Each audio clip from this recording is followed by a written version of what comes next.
Welcome to the Leatherhead Theatre. For those of you who don't know me, my name's Richard Essex and I'm Chair of Surrey Climate Commission.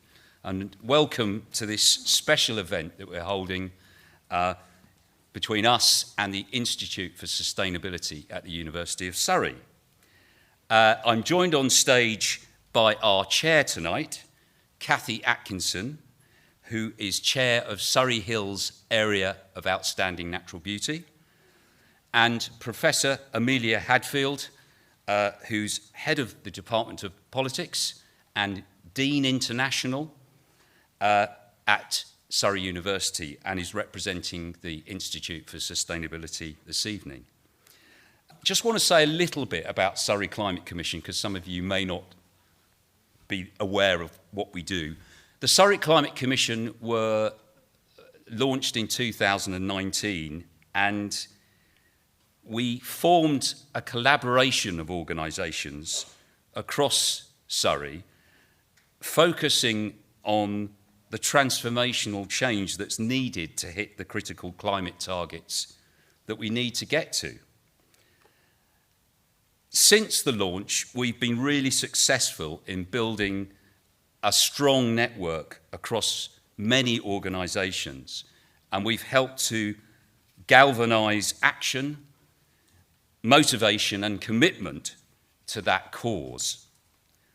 However, we have found that we continually hit the same barrier, and that is that the current system is failing to deliver the transformational change that we need. And hence the theme tonight, what's stopping us stopping climate change? There's no doubt about the danger that lies ahead. We are living in a climate catastrophe.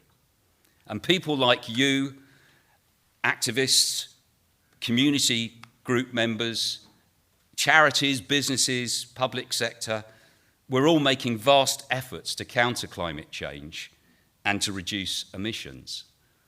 But we are being hampered by a lack of significant funding, a lack of resources, policy support, and a lack of joined-up thinking. So tonight, we're going to examine the system of government. And what do we mean by that? Well, for example, how does Westminster work? How do we vote for our politicians? How are policies formed? And what's the accountability? And it's very much an ecosystem in its own right. The focus tonight is not about whether it's one party or the other. It's not about party politics, nor is it about the actual roadmap to net zero.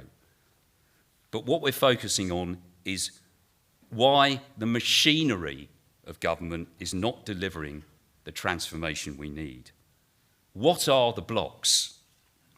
So this is a question that our panel are going to hopefully shed some light on this evening, and we're very fortunate to have three very esteemed guests with us. So please stick with us to the end. The reason being is we're going to make an announcement about a joint initiative that we're carrying out with the Institute for Sustainability, and most importantly, one that you all can get involved in. So before passing over to Cathy, I'd just like to introduce you to Amelia, who wants to say a few words on behalf of the Institute for Sustainability. Thank you.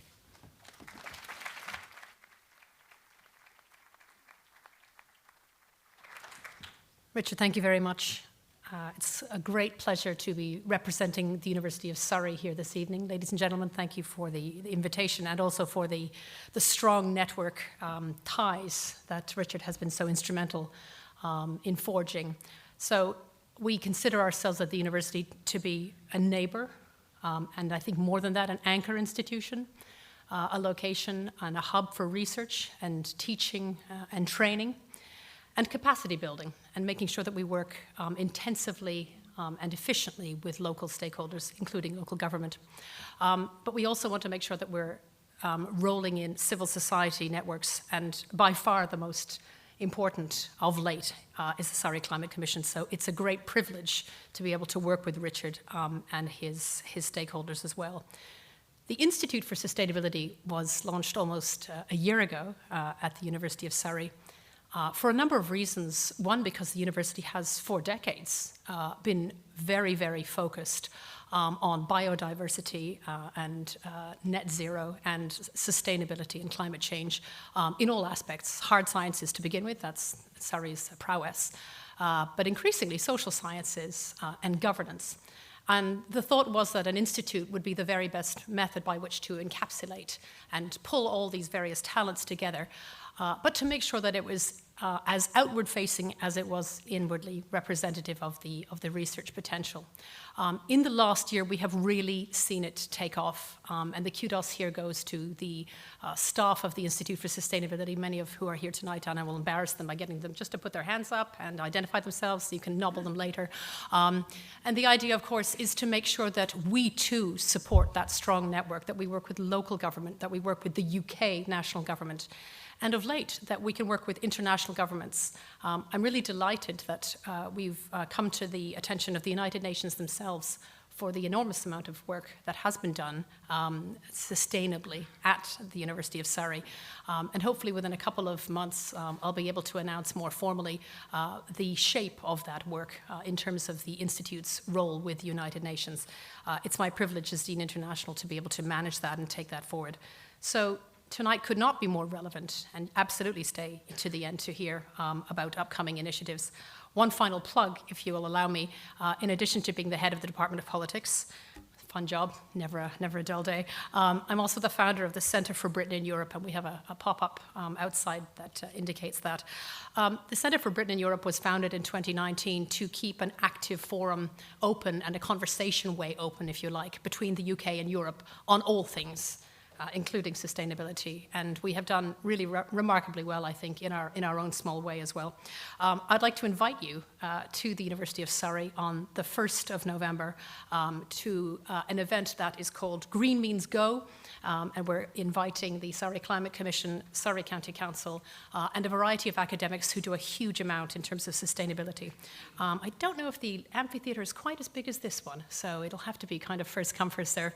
Maya Chu is the business manager for the Centre for Britain in Europe, and she's going to make sure that I keep the right pieces of literature available with the QR code down in the lobby, and you can have a look at that. We would be very delighted if you could join us.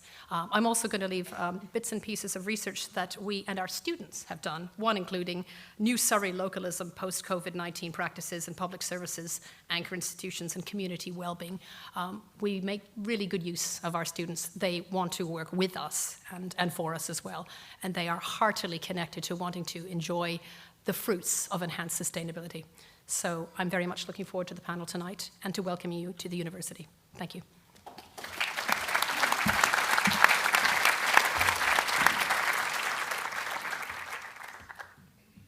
Good evening, everybody. It's a real pleasure to be here. My job tonight really is just to keep the agenda moving and make sure we do everything that we've set out to do in this. First of all, we're going to hear from our three speakers, and I'll introduce them as they come up in turn. All of them have got a very profound understanding, an intimate understanding of how our system of government is and isn't working to help us deliver the climate goals that we need to achieve.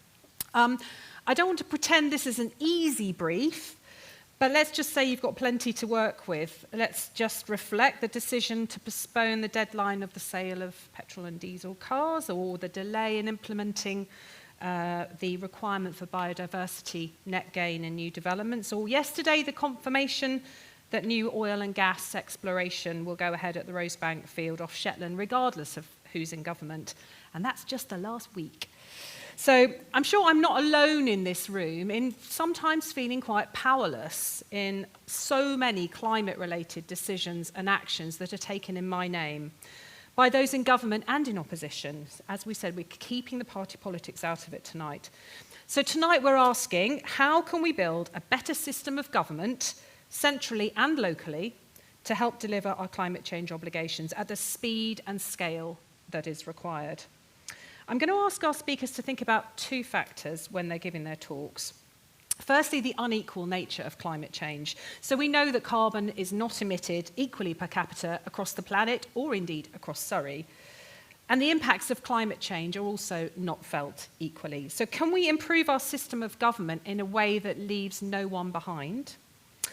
Secondly, I'd like to ask each of our speakers to help us understand how we can judge whether this system is any better.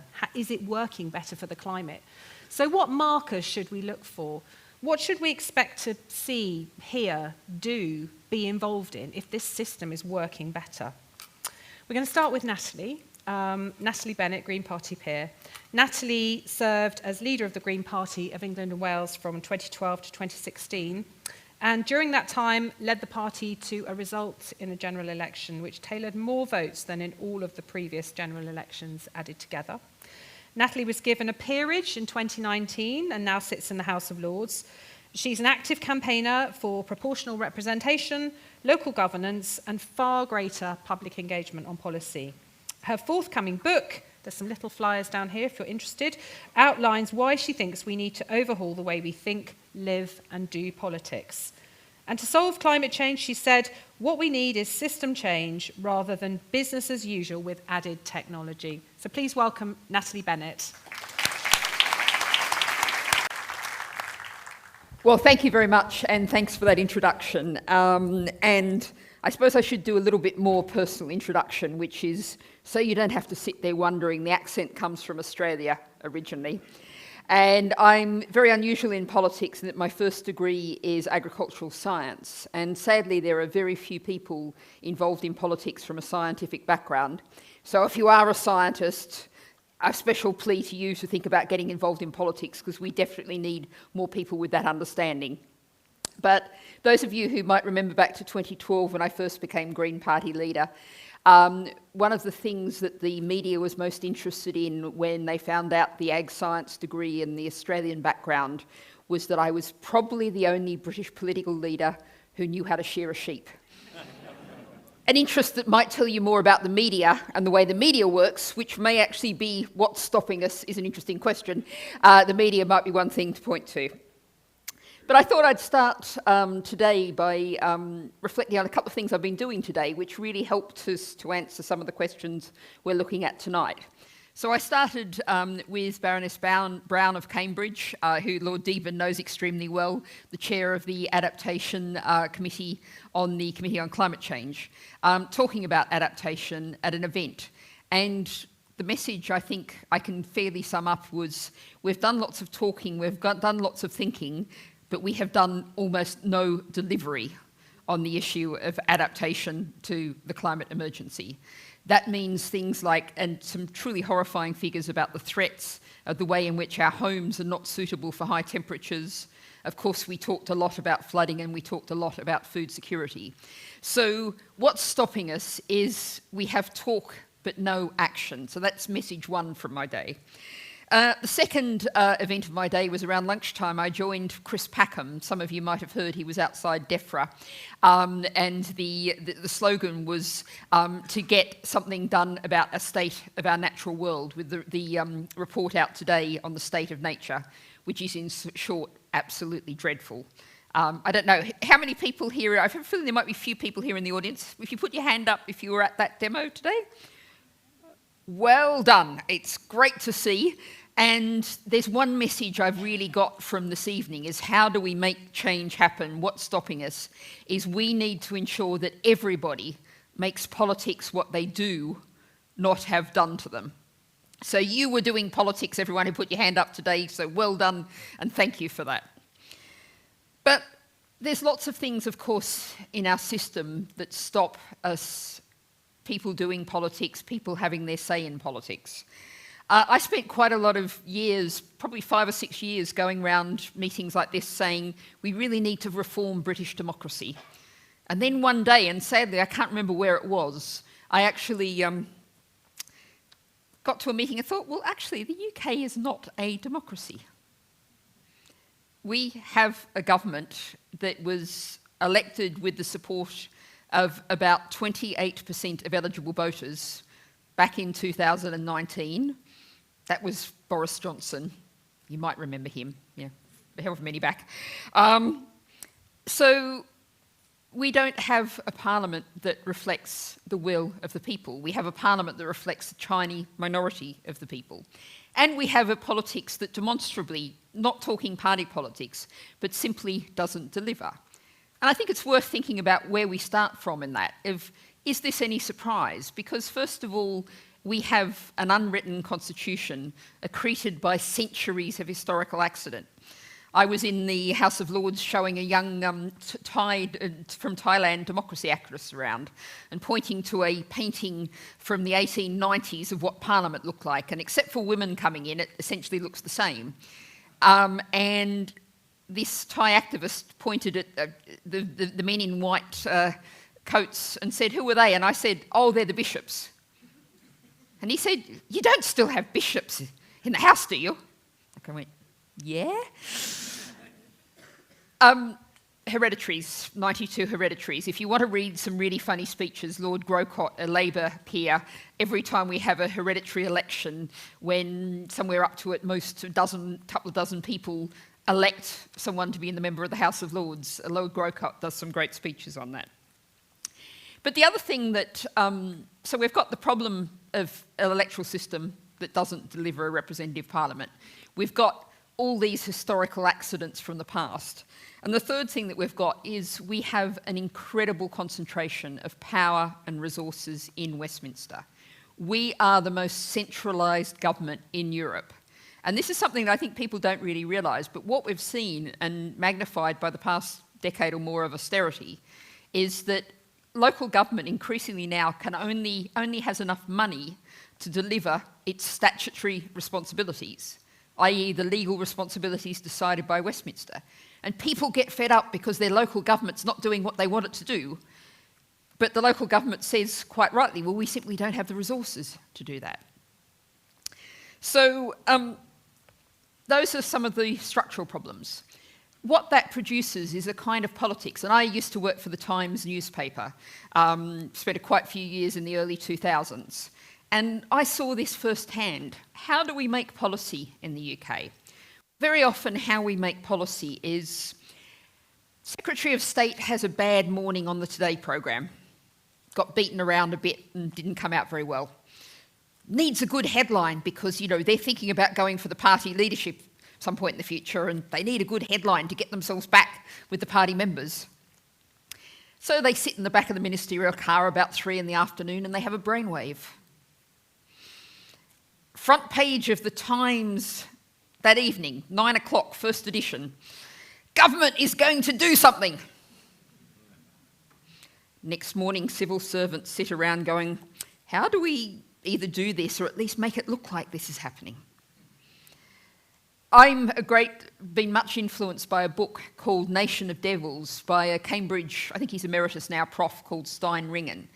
And utterly, I think, presciently, about a dozen years ago, he wrote a book saying the US and the UK are essentially ungovernable because their constitutions don't work. Boy, doesn't that look prescient.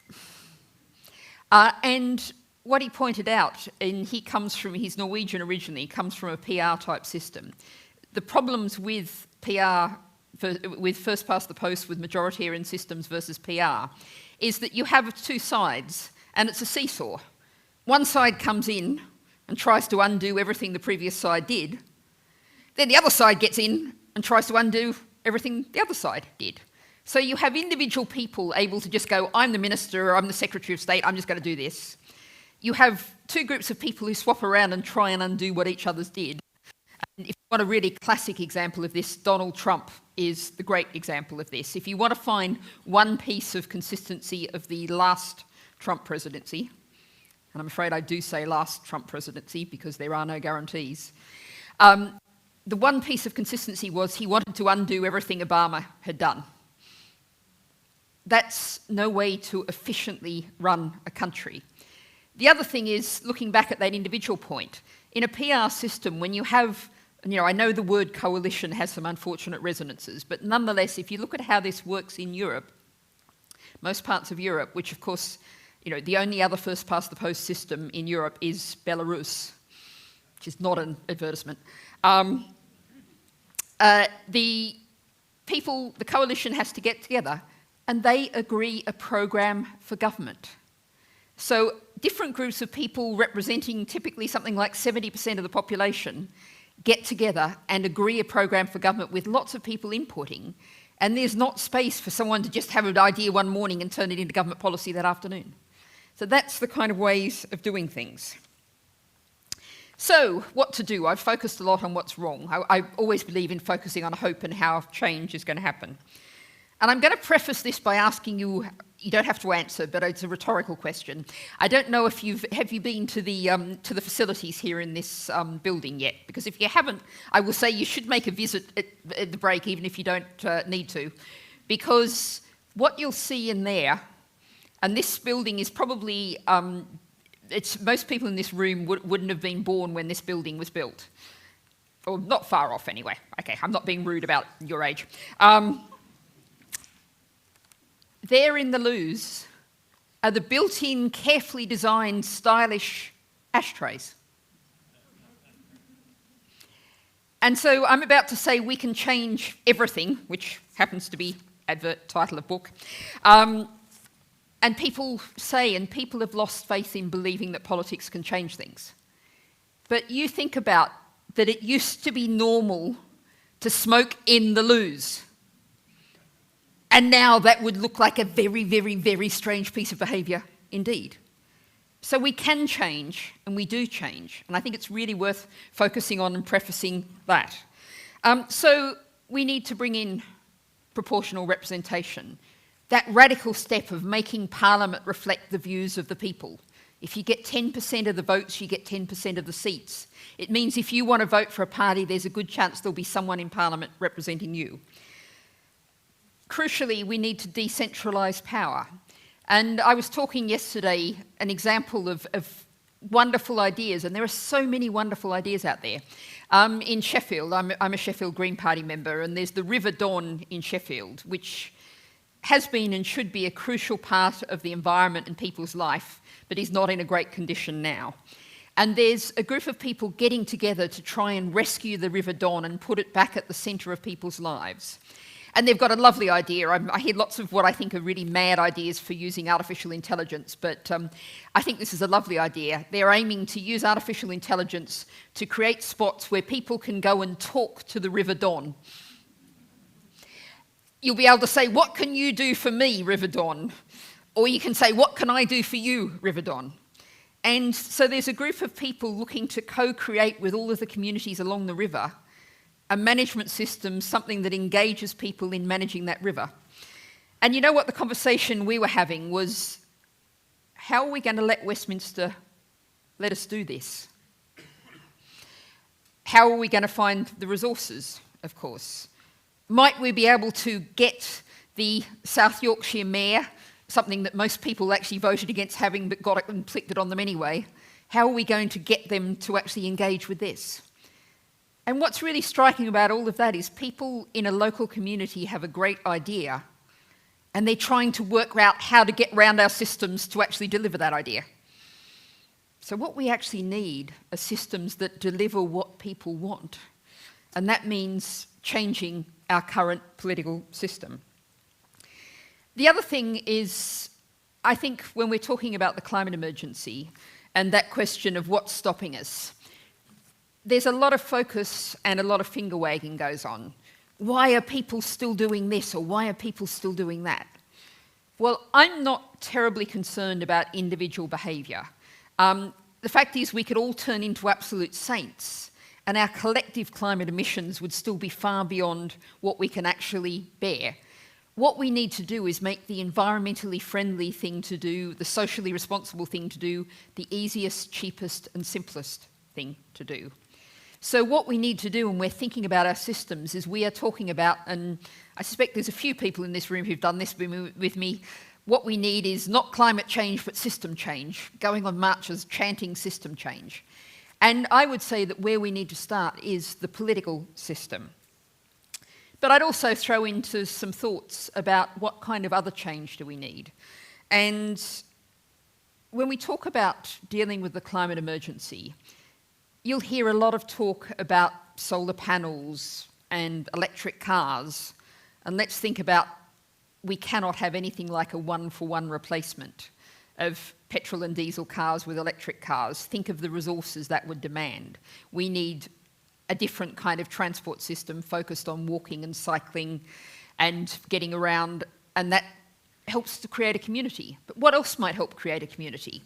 You know, I said everyone needs to make politics what they do not have done to you, but think about all the people who can't be in this room this evening because they've got childcare responsibilities, because they're ill and they've done a day's work and they're just absolutely exhausted. There's so many reasons why it's really hard for people to make politics what they do not have done to them. So we need to create a world in which people have the chance to get involved in politics. So I've long been talking about the idea of a 4-day working week as standard with no loss of pay. The New Economics Foundation's done work on eventually moving towards a 3-day working week. And so when I said to a room of people then in a 3-day working week as standard, we could have involvement in politics, then that would be something people could see the space for, could see the time for. I'm sure there are many people in this room who've been to some local council consultation where there's some people in suits up the front who are paid to be there. And there's the local community there as activists, as engaged. They've rushed to get the kids to bed. They've rushed back from work to get to this meeting. And they're not paid for being there. So I talk a lot about the idea of participatory democracy. We have to ask people things like climate assemblies, and climate assemblies have done some absolutely wonderful things. You look at, unfortunately, the national one in the UK happened just as COVID started, so it didn't get a lot of attention. But the French one is a really interesting case study, because you might have heard that the French government has banned flights where there's a train journey of less than 2.5 hours. But the Climate Assembly in France said it should have been 4.5 hours. So the people were actually more in advance going further forward than were the politicians. And if you look at this example of participatory democracy, the case studies for this, Ireland, which has done this very, very effectively on equal marriage and on the very vexed issue of abortion, again, the people led and the politicians followed. So opening up the power of people, giving people the space, the time, the opportunity to engage in participatory democracy, to engage in making decisions for their local community at different levels, and not finding, like the River Don people have found, the fact that there is in the road this national government and its structures and its laws and its rules that's stopping them doing what they want to do. Let's open things up. This is truly power to the people.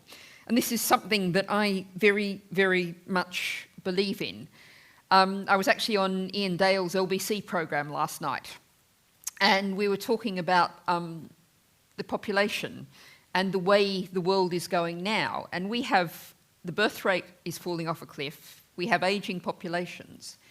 And we need to think about people differently. People, I believe, every person can be a resource for change, a driving force for change to make a difference. We need to ensure that everyone has the opportunity to do that, to develop themselves. I very much believe in lifelong learning, and thinking about our education system is a whole other area in which we really need to see progress. We need to open up the power of people. Now, one of the questions is often asked at this point, should we just abandon representative democracy altogether? And just have, you can go home tonight and vote on every decision that might have been voted on in Parliament instead.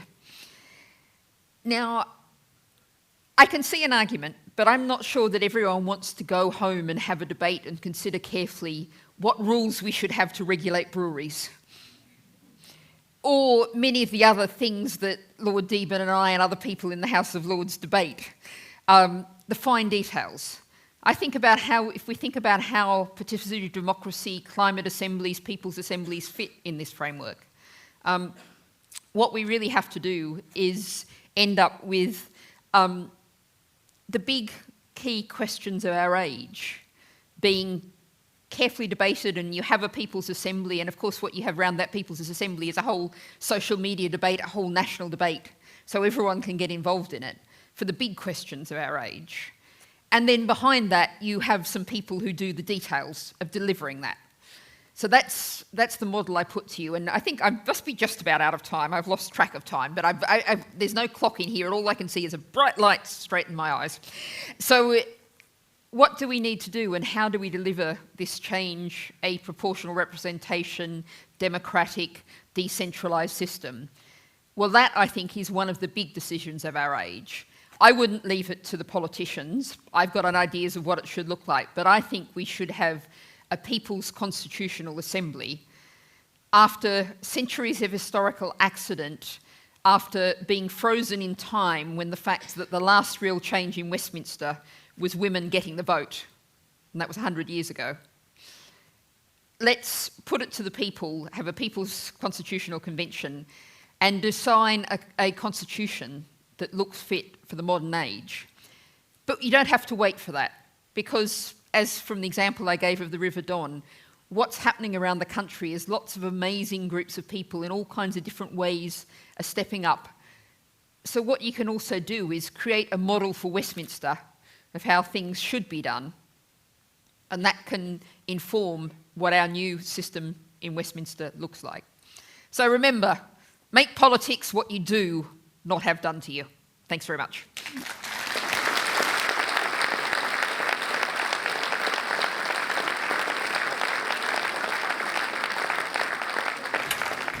Thank you, Natalie Bennett. That's fantastic. We're going to invite now Ed Straw to come and give his talk. Ed is a specialist in organisational reform and systems thinking, and has led the reform of lots of different kinds of organisations, including the International Olympics Committee. Ed was on the global board of the consultancy PricewaterhouseCoopers and has been a leading consultant and advisor to a number of governments and ministers. He sat on the devolved Scottish Executive's Efficient Government Expert Panel and has been the chair of the think tank Demos and the Relationships Agency Relate. Ed, if you hadn't done so much, I'd have got through this quicker. He's currently a visiting research fellow in applied systems thinking in practice at the Open University. After co-authoring The Hidden Power of Systems Thinking, Governance in a Climate Emergency, Ed has concluded that our efforts to tackle climate change aren't going to get anywhere unless we tackle the elephant in the room, our archaic government system and its governance. So let's welcome Ed Straw. Thank you.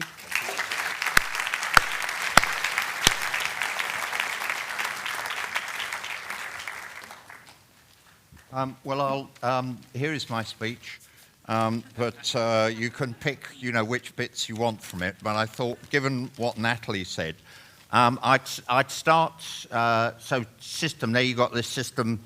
There's ULIS and the by-election, and people going, "Oh yeah, right. I think that we're going to, cut the green crap and so on, and that's good for politics and so on." Of course, that's just a narrative, and beware any narratives, but that's the narrative. Then George Monbiot, and of course that's ULEZ very much about particulates in the atmosphere. Monbiot comes out reporting a UCL study. UCL study says, oh, that's very interesting. There's far more particulates coming into cities, windborne particulates coming into cities, from farms, from the ammonia from farms, the ammonia caused by manure and fertilizer. So you then say, well, that's very interesting. Then you find that actually we're not going to do anything about that, this bigger issue, but the EU is but 2035, which is the same as not doing anything about it. And you then say, oh, why is that? Well, the NFU, the National Farmers Union, you may think they're all, lovely little farmers. Actually, at the end of the day, there's industrial agriculture behind this, has lobbied because they don't want their activities on farms constrained in any way and have to do this annoying stuff like no longer being free to poison their fellow citizens, which is actually what we're talking about. So then you say, well, okay, so how does this thing work? You've got this preferential lobbying thing that is rife, that has, in many cases around the world, going back to Exxon, of course, and their actual consistent denial, but then their reining back Congress, they're saying that we are trying to hold, they are in effect trying to hold up responses to climate change, biodiversity loss and all the rest of it. So how does this thing work? Because it wasn't ever thus. I think these days we think, oh yes, well that's the way it works. Big corporate lobby, big industrial lobby, big wealth, big company, get in, get their way. It wasn't ever thus. And so some of the work I did for these couple of books down here, and as a result of actually being on the end of these lobbies and experiencing, but also as a consultant working for PricewaterhouseCoopers, being part of these lobbies, is to understand why they happen. And there are 8 conditions as to why they happen. And I mean, to give you a really good example, my favourite example is Intuit in the States. There they are.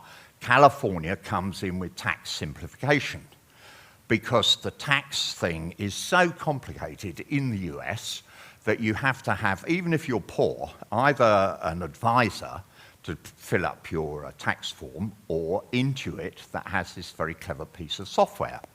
So California comes along, actually holds up the UK as an example of quite simple tax completion, you'll be pleased to know. So you can imagine how bad it is. And the Intuit are going, hang on, this is going to affect our business, we can't have that. So they pile the lobbies into congressmen and into women and parties there. And I think you'll probably know that, I mean, essentially politics in the States is completely bought.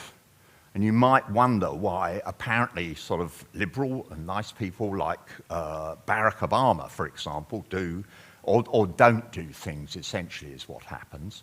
Well, the fact is that it's stitched up. And the way it works is that Intuit knows that if a congressman votes for tax simplification, that congressman will know that he won't be getting any donations from Intuit. And conversely, they know that if he votes the right way, then they will be getting those. Now, it's not just money that's talking, it's also, in some respects, ignorance, because what you then find is that, and so a minister in a recent government said to me, well, look, Ed, what's the alternative in talking to industry? Daft academics and superficial civil servants. I should emphasise for everyone here, not all academics are daft. Some are very, very practical. But he's basically saying, look, the information base I have forces me in this direction. There are other conditions which we'll come on to in a minute. But so there you have preferential lobbying, which is completely skewing the way in which decisions are taken.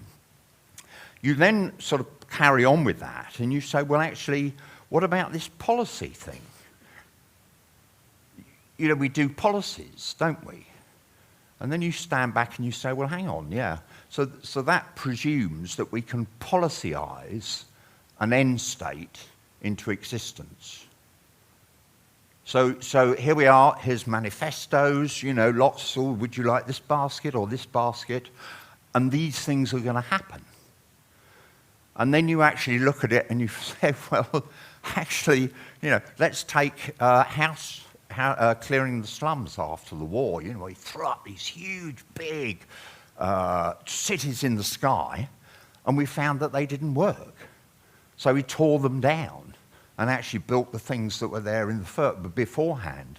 You look at Russia and the way in which its companies were privatized and put into the global monetary system, which led to the oligarchs, which led to Putin, which led to the Ukraine war. And you could argue that one decision by the World Bank that said, oh, this is how it's going to be, we're going to policise this into existence, has resulted in the Ukraine war. Biofuels, there's the EU, we're going to have biofuels in our petrol. We've now got biofuels in our petrol, jolly good thing. From palm oil, where we're going to get the palm oil from. We're going to get it from large tracts of land. We're going to cut down the forests, and there's the palm oil. Well, EU, on balance, all that E10 petrol, is that a good thing or a bad thing? Well, actually, that then brings you to another place. I'm just checking how far I've got. Oh, not bad. Which is to, I'll just do a little diversion, actually, because this diversion is definitely worth doing. So the policyised thing, and of course the process is problem, analysis, problem analysis, policy approval, implementation, solution. That's what we do, isn't it? That's how it works. And then you say to yourself, oh, that's interesting. If I'm writing a book, I'll look PAPAEUS as an acronym. And I looked that up, and in Portuguese it means daddy. I thought, yeah, that's sort of about right for government. But I thought this one, in the Urban Dictionary, with a serious trigger warning, is even better. PAPAEUS, the sexiest man in the universe. His large penis could destroy the sun, but his butthole is really a black hole. And I thought, oh yeah, that's about right.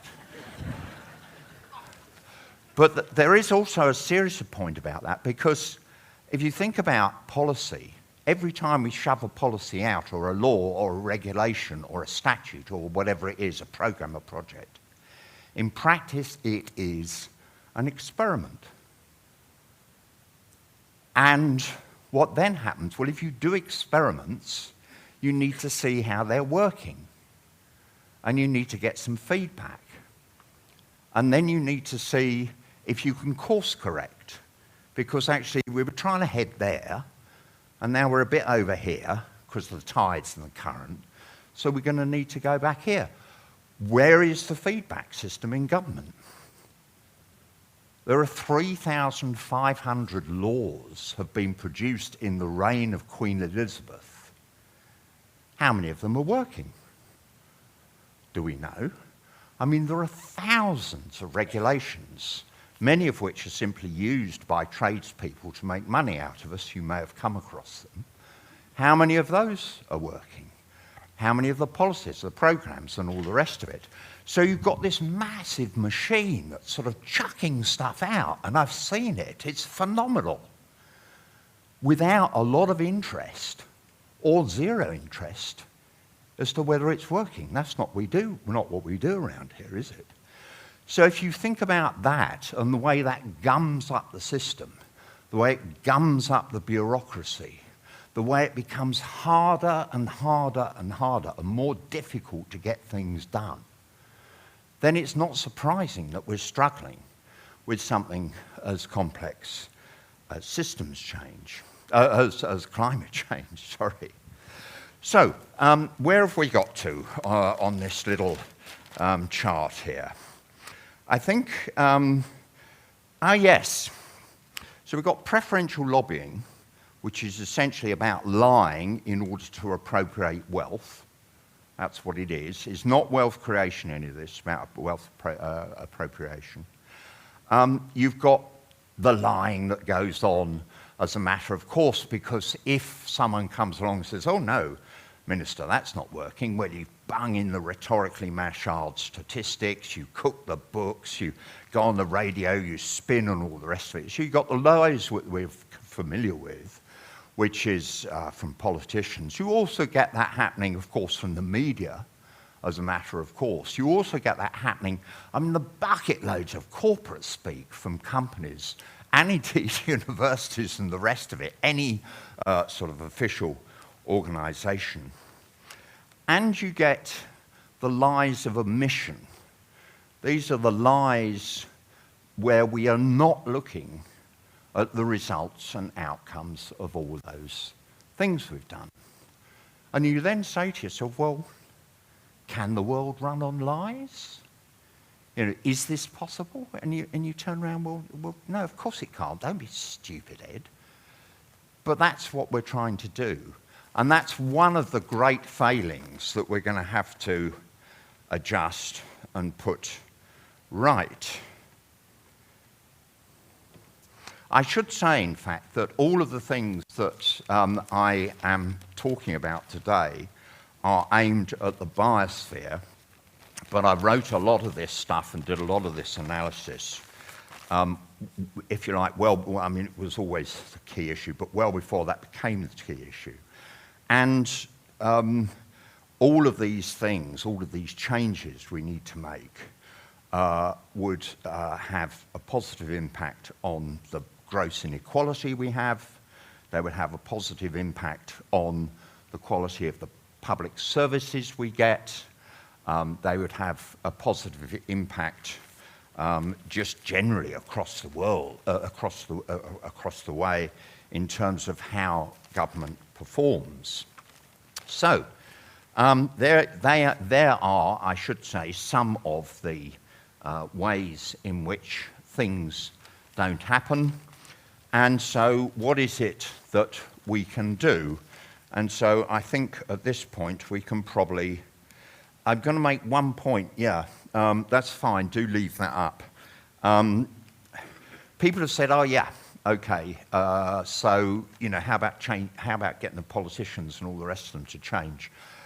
The people in systems that aren't working don't, by and large, know they're not working, okay? And that goes for me. When I've worked in an organisation, I think, why is this not working? Why is this not working? And then it's only when you get outside it. I wrote this book, Stand and Deliver, after the New Labour thing, and Graham Allen, amongst others, who was then chair of the Parliamentary Committee on Political and Constitutional Affairs, he said, well, look, Ed, that's fine, because it was about constitutional change. It's fine, but there's only half a dozen people in entire Parliament that actually understand what you were talking about, let alone agree with you. So the pressure, you know, thinking that these people, very nice people, very able people. I was watching Laura Kusenberg last night on some of the chaos, which is quite interesting, but the chaos is all within an existing system. And those people in that existing system think it's a really good system. I mean, they're part of it. They're getting very well paid. There's a lot of status. There's a lot of pension hanging off the end of that. So, I mean, don't think that that it will arise internally.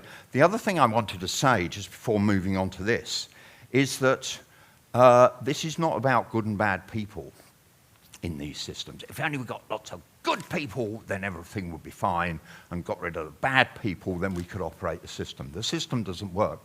I've often said this, if I were in there, I would be, I mean, perhaps not quite as bad as some of them, but I wouldn't be standing here saying, oh yes, I've achieved this. You know, climate change is coming to an end.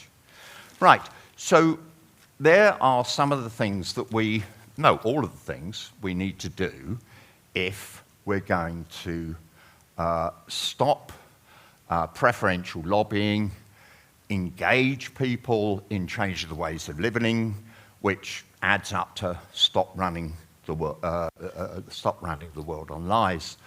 Right, number one, cybernetic feedback. Cybernetic feedback, thermostat goes up to 20, it goes click, it turns off the boiler.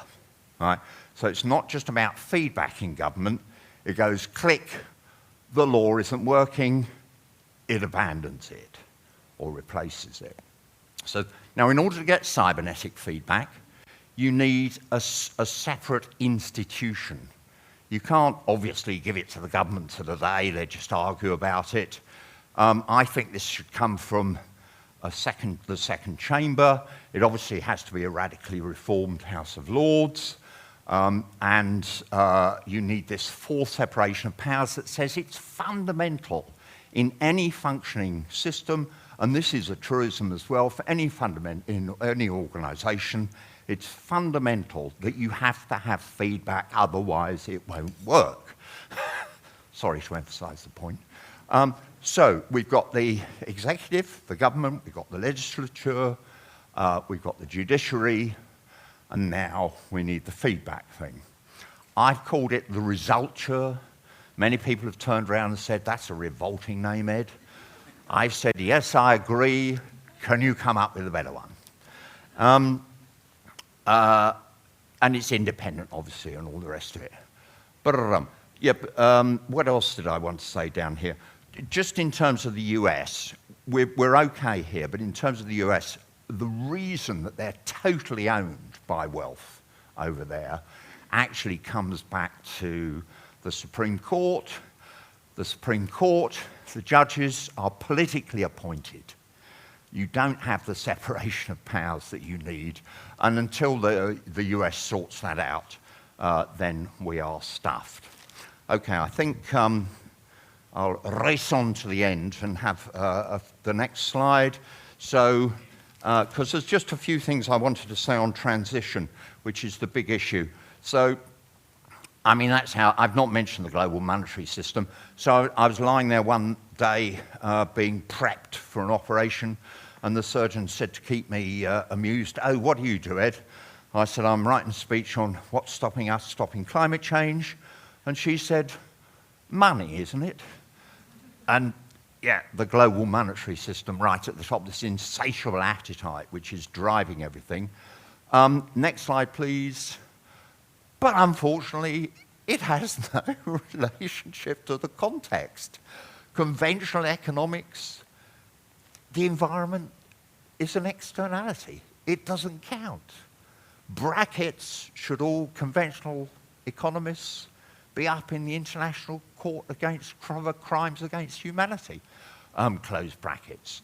So you have to see this system within that context. And the next one, please.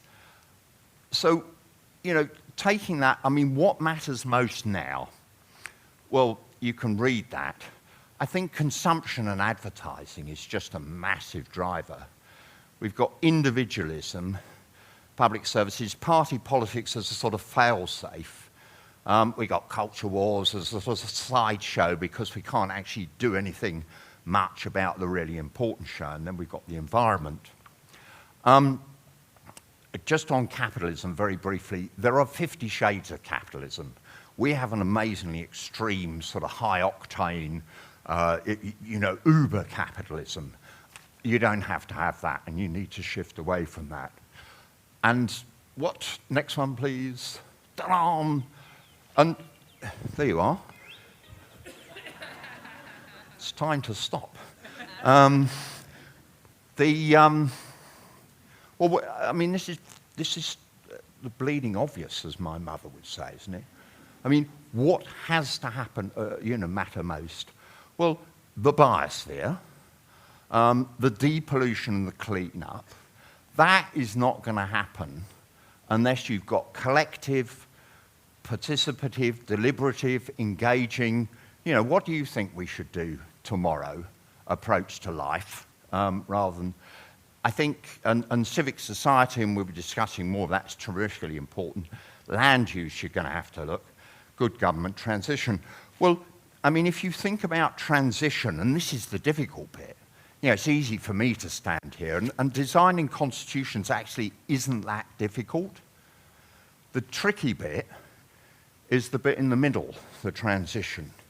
And you think, okay, we need a biosphere-centric economic system, fairly obviously. But that's weird, isn't it? Sorry. But one of the things I put on the table for you is, can mass advertising and a habitable planet coexist? Because I don't think they can, frankly. Government and governing, I mean, we've talked about a lot of the changes that have to take place, and the tricky bit will be the transition. The concern there is that, oh, is it all going to go up? You know, people get terribly worried about, oh, we're going to change everything. Some things will change, stay the same, very much so, but there'll be some new institutions. And then people turn around and say, oh, goodness me, you know, it's so difficult. It's so hard. There's all of this to be done. But actually, you look back, and Natalie touched on it, I think. We're in a situation where all of these things, all of that, they're human inventions. And all of these things can be de-invented and reinvented. You know, at one level, they are just lines on pieces of paper, and we need some different lines on different pieces of paper, and those enacted. To get there, it takes determination, and it takes ingenuity. But you think about the ingenuity the human race has displayed over the years, and the extraordinary things we've developed, the extraordinary inventions, medicine, transport, and so on and so forth. Well, let's apply all that human ingenuity and that determination, and as Schopenhauer says, the will, to this. Thank you very much.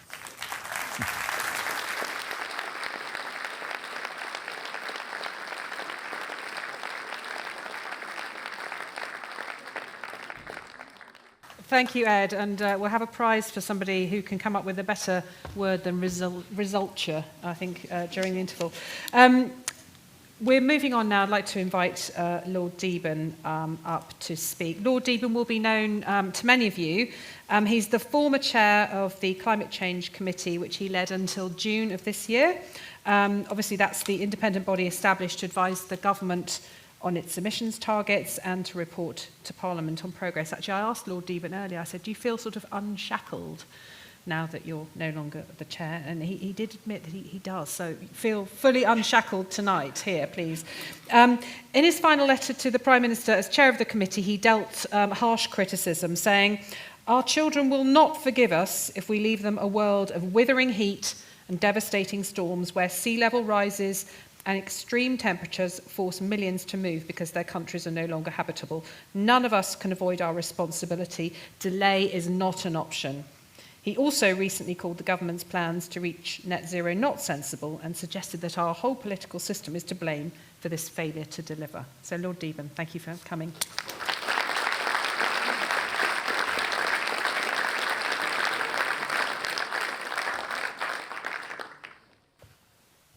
Well, now, I want to warn you to start with, as somebody who is known to be radical as far as politics are concerned, of two very serious dangers.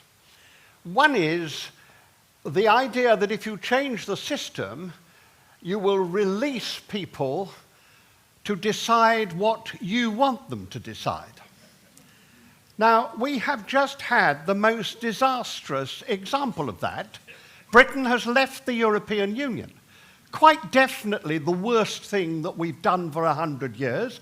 We asked the public to vote on it, and curiously enough, they were moved by all kinds of arguments, including that we'd be filled with Turks that would arrive and all sorts of other things, which actually meant the argument that I found on the doorstep never was about the issue at all.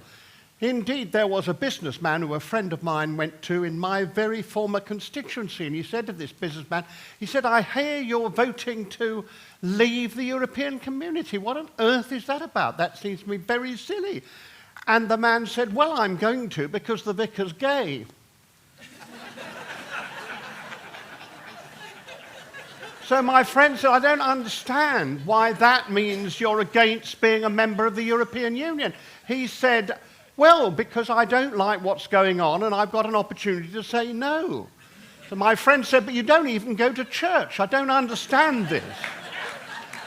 Now, I raise that question because I think in the whole context of what you've heard, let's just recognize that problem.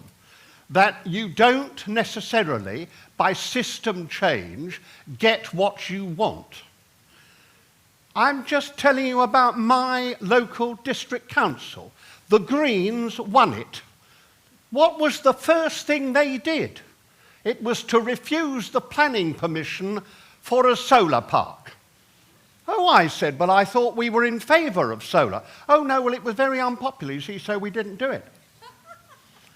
Now, all those people who voted Green, I'm sorry, but they didn't expect that to be the response.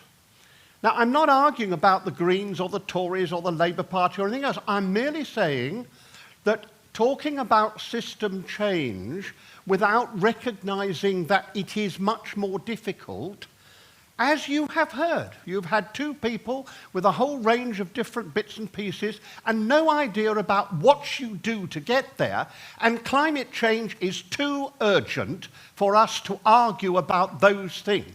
What we have to do is to use the system we have to make it work as well as it had been. And I'm going to start, therefore, with that. Hands up, everybody here who has been to their local Member of Parliament's surgery to talk about climate change in the last 6 months.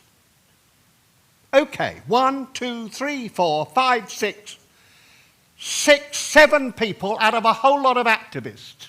How the hell do you expect any system to work if you haven't even done that? When I talk to the Members of Parliament for Surrey, I'll tell you what they say. All political parties, not just the Tories, what do they say? They say it never comes up. No one ever talks to us about it. I went to the trouble to talk to the Conservative candidate in the Mid-Bedfordshire by-election. He's very much concerned to do things about climate change. I think that's true about all three candidates. But I have to say to you that the first thing I only went to talk to him because I was speaking in Mid-Bedfordshire, so I did want to know what the answer was if somebody asked me a question. He said, but it's never come up on the doorstep at all. Now, this is the first thing we have to do. Doesn't matter about what we do about the system. It doesn't matter what else we do. We have got to make our voice heard in all the places that it can be heard now. Now, I was a Member of Parliament for nearly 40 years. And I have to say this to you. There's one common thing about Members of Parliament, and it's very common indeed. It is that if their constituents press something individually, they listen, because that's where the votes are coming from. And at this moment, that is even stronger than other times, because there are more people today who don't know how they're going to vote at the next election than we've had for a very long time. Now, that's the first system advantage that we've got. There are a lot of people out there sitting on seats who are not at all sure about their future in seats which they had always thought they were sure about. So the first thing we have to do is to use the system we've got and to use it to change it in the way which one does have to change it. But before we can change it, we have to change ourselves. Now, I deeply, fundamentally, theologically disagree with the Green Party if it says they don't care about individual choice. This organisation has just bought a bottle, Royal Deeside Natural Mineral Water, lightly carbonated pure water from the Cairngorms National Park. You're supposed to be environmentalists. I refuse to drink bottled water, and I certainly don't drink bottled water that have been carried all from the Cairngorms when we've got perfectly good water in our own taps, and also in a heavy bottle like that, in lorries which are no doubt driven by diesel.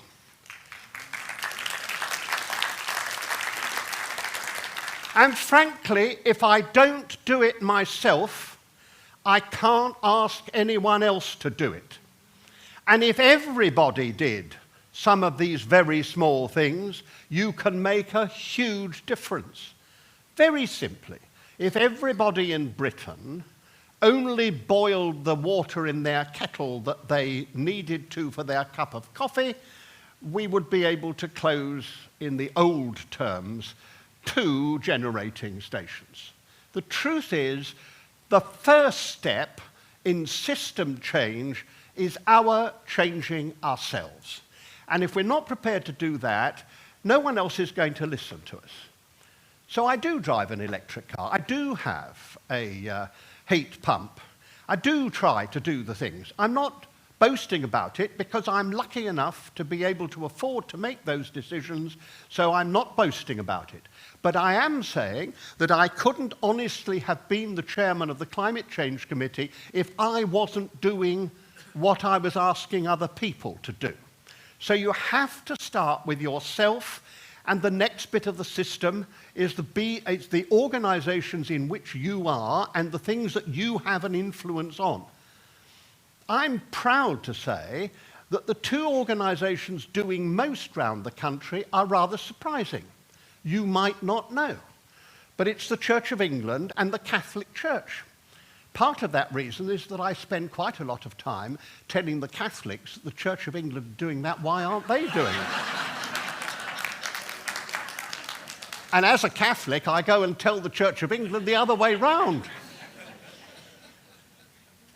And I'm merely saying that all of us, in one way or another, are in various organisations. We can make a huge difference in making those organisations change. When we talk about participation, let's start with the participation which we've got at the moment. I haven't got time for convincing the world to have participatory democracy.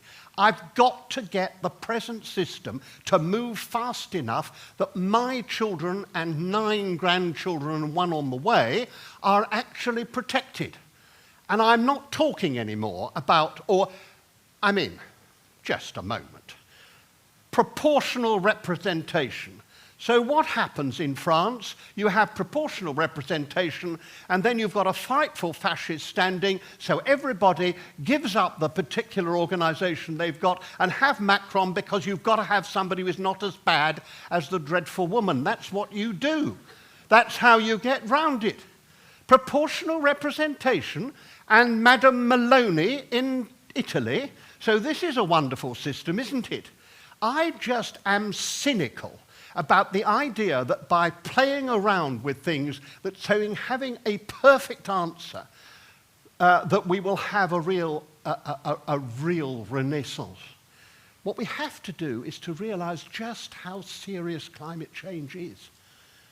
Just not kid ourselves that we can put over our favourite bits and pieces, the things that we've always believed in even before we talked about climate change, like proportional representation, and it'd be better that way and that way. That's not what's going to get things done quickly enough. And in a sense, I don't want to argue about it because it might be better. It might be a better system. But we've got to make the system we've got to work because we haven't got time. David Attenborough is right. We've got a very short number of years to make the difference. So let's see the biggest system change, which is me, you, each individual. Second biggest system change, every organisation we belong to. Then there's the bigger system change, which is actually local authorities and the like, because it's perfectly true that they don't have the powers which I would like them to have. I am very much a devolutionist, but let's start with the powers they do have.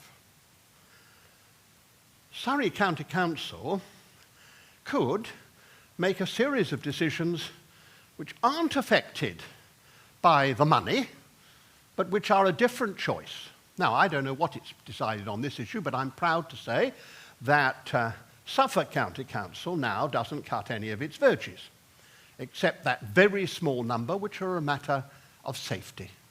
Why does it do that? Because it wants to encourage the biodiversity, because it's put biodiversity right up at the top of what it wants to do. Now, it's nothing like enough. There's so much more to be done, but you won't get any of it done if you don't get the bits you can get done. And that's why we have to do that. That's why I'm so pleased to come here to you, because you are beginning to get the things done. And that's hugely important. Universities can do a huge amount about this. And I must say, I thought it was a bit off talking about academics as a daft. Well, there are one or two daft academics. There's one in Cambridge who wrote to me the other day to explain that climate change wasn't happening. He's supposed to be the professor of economics, no, of engineering, which I thought was pretty sad understanding. But I don't blame all the people in Cambridge. I'm an honorary fellow of my college, and I think every fellow in my college would be very sensible about it. But I don't blame them for being one daft. I'm surprised how few daft academics there are when I see the general number of daft people in the world. So I mean, I don't think that's too difficult. So everybody has to do what they can do. Everybody has to do what they can get their neighbours to do. And they have to be brave about it. Now, the trouble with this is that the only way I can talk about it is by telling you what has happened to me. That's, after all, what my good friend there, the Green Party spokesman, said about what she'd done today. Tell you what I did last night. I was speaking at a smart dinner on climate change, it's all I really talk about, on climate change in Brown's Hotel. And they came round with a bottle of fizzy water and a bottle of still water and said, which did I want? I said, neither. I'd like to have tap water, please. That was a dinner of environmentalists, and the only glass of tap water that was drunk was the one that I had, because people are afraid to say. And I'm so old now, it doesn't matter. So I think it's the thing that you grow up the day you ask what you think might be a silly question. That's the day you're grown up. And we have got to be much tougher about all these things. And people learn from us in that way. But don't think that if you have participatory democracy in some wonderful way, that everybody's going to come and say the things that you want them to say. Because I'm afraid they don't. The thing that worries me about the entirely unacceptable and scandalous things which the Prime Minister and this government have presented over the last few weeks is that they are more popular than my views. You look at the polling, and it's thoroughly depressing. So that comes to the next issue of system change. Because I am going to suggest some really serious system change. I can't wait for it, but these are the things that I would do. First of all, I'd make it illegal for any newspaper in this country to be owned by anybody who doesn't live here. And pay taxes here. Secondly, I would set up a body akin to the Climate Change Committee, which has been one of the most successful constitutional changes that we've had.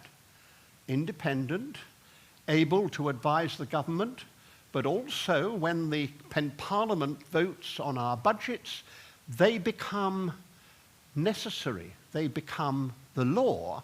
And what's more, they can't be changed unless the Climate Change Committee gives permission. We've done a remarkable thing there. I think there's a real place for a number of independent bodies which the present system could set up.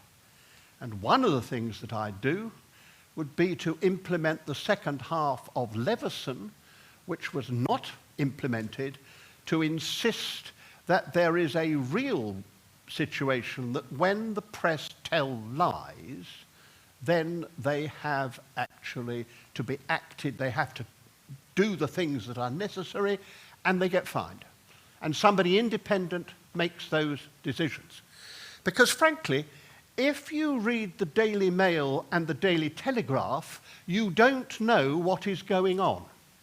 All you know is what suits a particular kind of generally rather unpleasant right-wing person. I say that as having had the first nice article in the Daily Telegraph that I've ever had in 50 years in politics.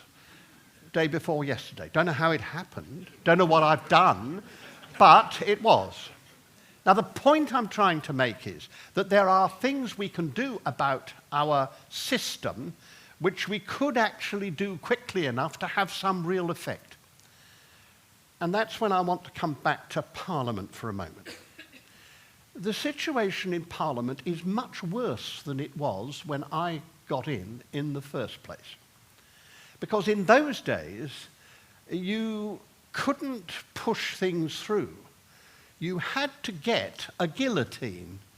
And to get a guillotine, you'd have to prove that you had done 100 hours of debate in committee so that you had genuinely looked at that legislation before you could get a guillotine. And both sides agreed with that. The government didn't like it because it meant that the opposition, in a sense, had control over the timetable. But that lined them up, and it meant that we really made a difference. Being a backbencher actually mattered in those days because you'd sit on those committees. Oh, yes, there'd be a government majority, but you'd sit on those committees and you'd change things because on this or that or the other, you knew about it and you would change it. Doesn't happen any longer. Every single one of those laws now only get a very short period, maybe 10 sessions.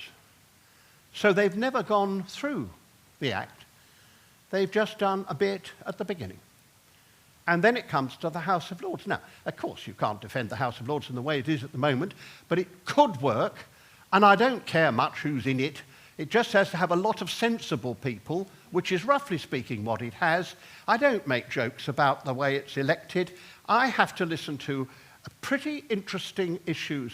And I tell you this, I've sat through more debates in the House of Lords in the last 10 years than I ever sat through in all the years in the House of Commons. Because in general, most speakers know what they're talking about, and I learn a lot. That isn't true in a party politically driven House of Commons. So don't be too rude about the House of Lords. Of course, it's not right as it is, but it works very well. And don't be too rude about the hereditaries. Some of the very best people in the House of Lords are hereditaries. And the fact that it's all sort of peculiar, in a sense, means that the House of Lords can be very independent. But the problem is that the government doesn't listen to the changes that you make, even though they are not party political.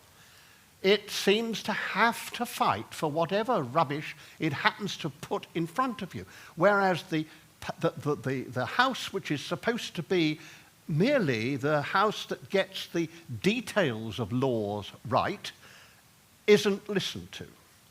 So I would make a number of very fundamental but system changes which are not about the membership first and foremost.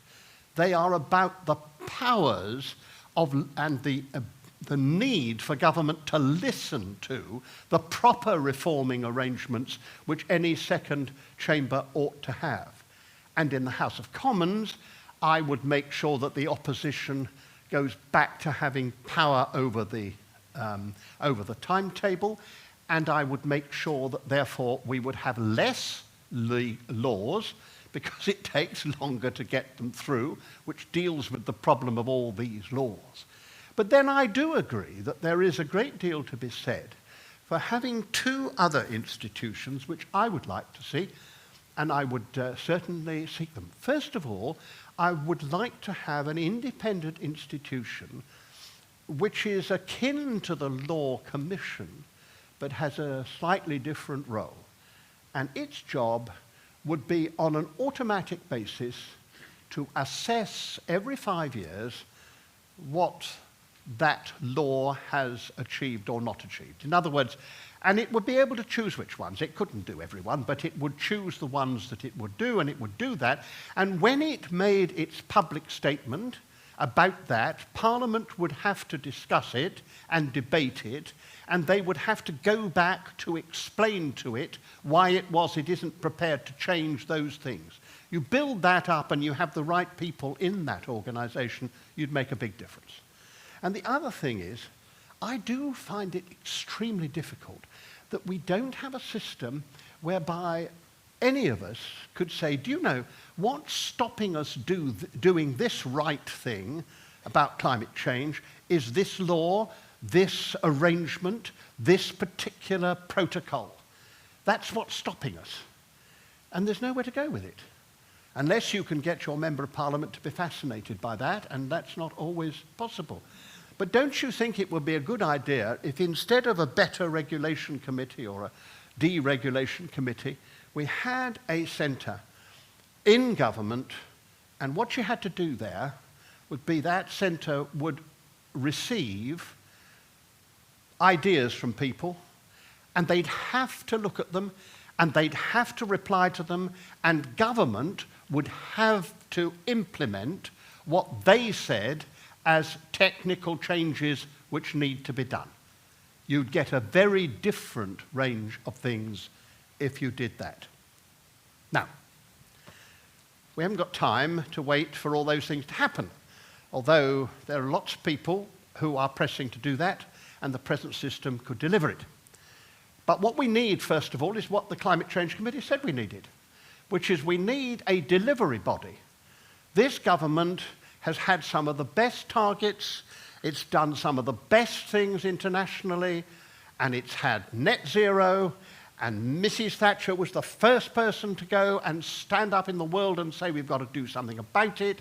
So let's not forget those things. It's also done some ghastly things like stopping the net zero housing in 2017, like getting rid of the green crap, which has actually cost the British housewife, if I'm allowed to use that word, 2.5 billion, just simply because of the extra costs that it has laid on people. And what's happened over the last fortnight has only made that worse. But the real issue is that they're getting the policies for most of the time right, the targets for the most of the time right, but they're not delivering. And what we need is a delivery body with real power and which is overall, because the other thing is they're all siloed. So the Department of Defence is doing very well. The department which ought to be doing best, DEFRA, is doing very badly indeed. And you need, and that's why I think Chris Pack, if you're going to have a march outside anywhere, the DEFRA is the right place to go and do it, because they are behind on everything. But if you're going to do that, we really do have to have an institutional change. And that is an institutional change that we can have within our present institutions at once. And when all of you go to your local Member of Parliament, I'm going to be terribly unpopular with the Members of Parliament in Surrey, but I'm expecting every one of you to make an appointment with your local Member of Parliament.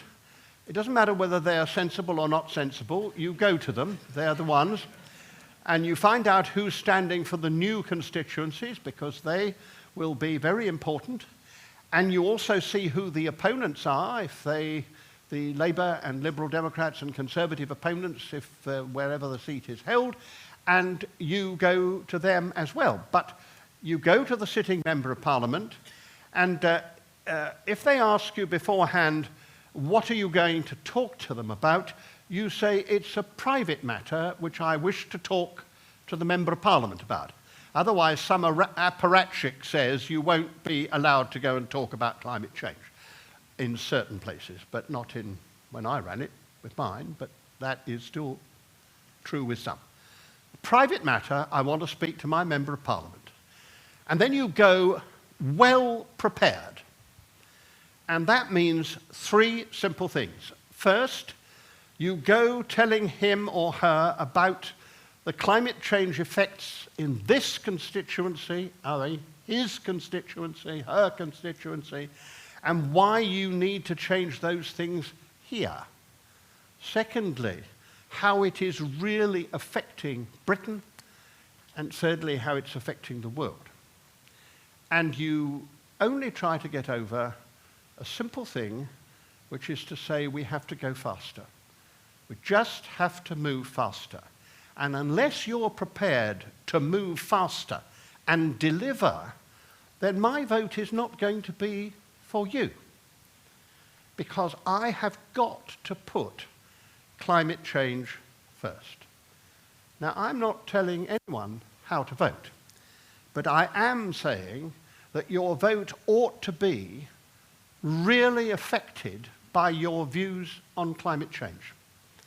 And you have to tell the Member of Parliament or the candidate what you think about it. Now, there's a Labour Member of Parliament that I know who's been re-adopted for his constituency, who is a member of the Global Warming Foundation. In other words, he doesn't believe in climate change. He's done everything he can to stop the steps that we have. Now, I think if I were a Labour voter in that constituency, I would go to him and say, look, this is not what the party policy is. This is not what we've got to do. Will you explain to me why I should vote for you? Now, I use that example because one of our problems is that we don't admit it. But my goodness, there are a lot of people in politics in all three political parties who don't want to stand up and be counted. There are far too many people who may not be climate change deniers, but they are certainly climate change delayers. And of course, if you believe you can delay doing what we have to do, you don't really believe in climate change. Because if you understand climate change, you realize just how serious it is. And I want to end on that thought, because after nearly 11 years as chairman of the Climate Change Committee, I suppose I've got to know most about most of these things in a way which most people don't, because that's what you have to do. And the thing that strikes me as being particularly serious is that what the scientists said was the best things that would happen about climate change. And then the things they said were the moderate likelihoods. And then they said these are the worst things. It's the worst things that are happening. It isn't the moderate or the easy things. It is actually much worse than many people who were skilled in this thought would happen. We are very close to the tipping point. We don't know what is going to happen if it goes on like this, because it's never happened before. And therefore we don't know whether it's going to affect, for example, the way that the currents work in the sea. We don't know whether it's going to upset the whole system. And you only have to look at a very small example to recognize that. I started gardening in the 1960s.